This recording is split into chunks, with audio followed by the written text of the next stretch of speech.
السلام عليكم، مرحبا بكم في قناة أدمى صدارة. إن شاء الله راكم كامل بخير. إن شاء الله تلقى لكم الفيديو تاعي بأحسن الأحوال إن شاء الله. جمعة مباركة للجميع إن شاء الله.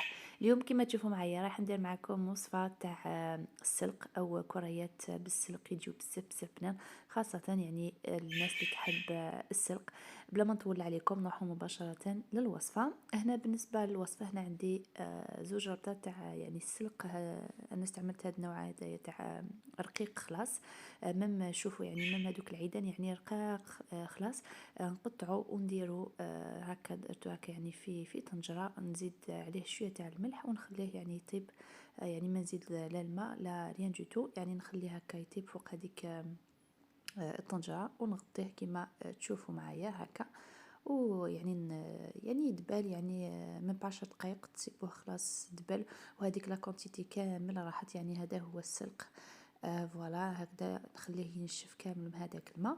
وهنا في هكا في مقلاة عندي كمية تاع الزيت، عندي حبة تاع بصل مربية مع كمية تاع توم، عندي طماطم مصبرة، عندي من ملح، فلفل اسود شويه، فلفل اسود عفوا، كركم مع شويه تاع القزبر. يعني بالنسبه للتوابل كل واحد يدير واش يفضل، ممكن تزيدوا تاني شويه تاع الكمون.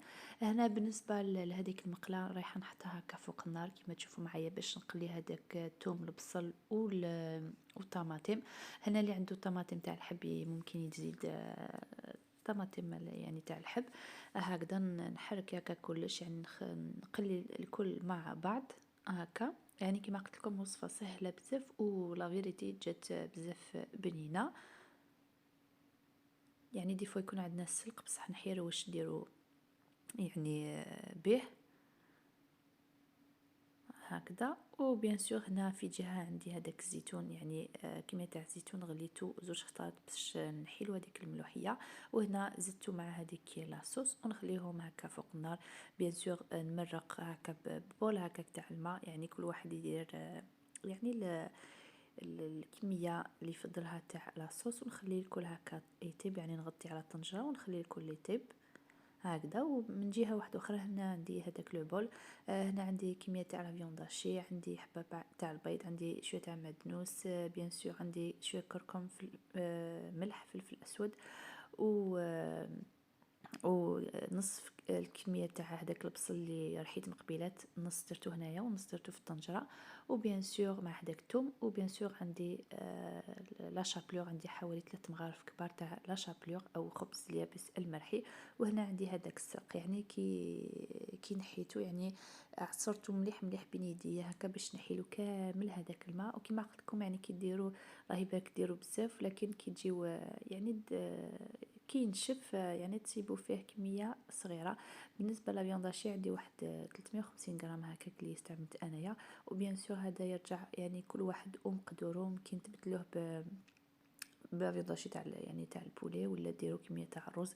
ليسونسيال يعني كاين بزاف وصفات هكا تاع السلق. هنا سمحوا لي برك يعني الصوت هذا تاع الاخر هاد تاع البيرش اللي رايح يعني جاسبر يعني ما يديرونجيكمش. هنا نخلط كامل المكونات.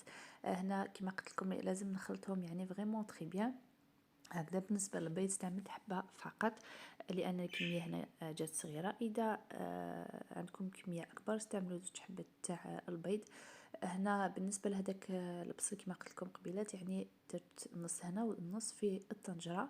فوالا هكذا. ونديرهم هكا سوا كريات سوا كخبيزات بهذا الشكل هدايا. ونرمدهم في الفرينه قبل يعني قبل ما نقليهم، يعني هكا باش ما يتحلوش. هكذا نكمل نرمضهم كامل، يعني نشكلهم ونرمضهم كامل في الفرينة. ومن هاد المنبر يعني حبيت نشكر جميع وحدة دخلت جديدة لهاد القناة، نقولها مرحبا بك وان شاء الله تستفدي معنا.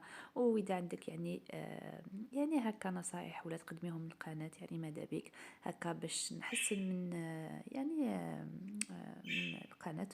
وفوالا هنا كما قلت لكم بنفس الطريقة فقط نكمل كامل بنفس الطريقة. هنا ممكن تاني تحشيوهم بالجبن إذا حبيتوا.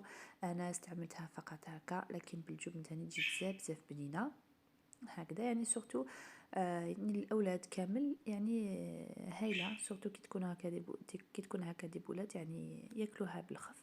هنا كما تشوفوا معايا انا بديت نقلي فيهم هكا. درت بيان سور مقله، درت فيها كميه تاع الزيت وراني نقلي فيهم هكا يعني كي نشوفوهم احمر ونقلبهم على بالكم كو السلق هذاك ديجا راه طاب ولا فيونداشي تاني يعني تم طيب. هنا بيان سور ديكو يعني نحي وحده نردها لهذيك لاصوص. بيان سور لاصوص هذيك نقص لها شويه هكا باش يطيبوا كامل على يعني مع بعض كامل.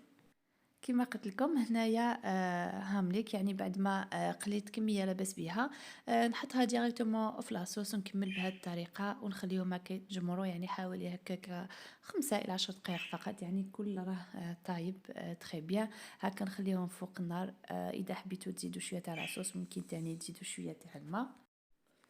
هاي الوصفة تاعي في صحن تقديم. هنا كما قلت لكم بعد ما خليتهم يتجمروا شويه نحيتهم هكا ودرتهم في صحن.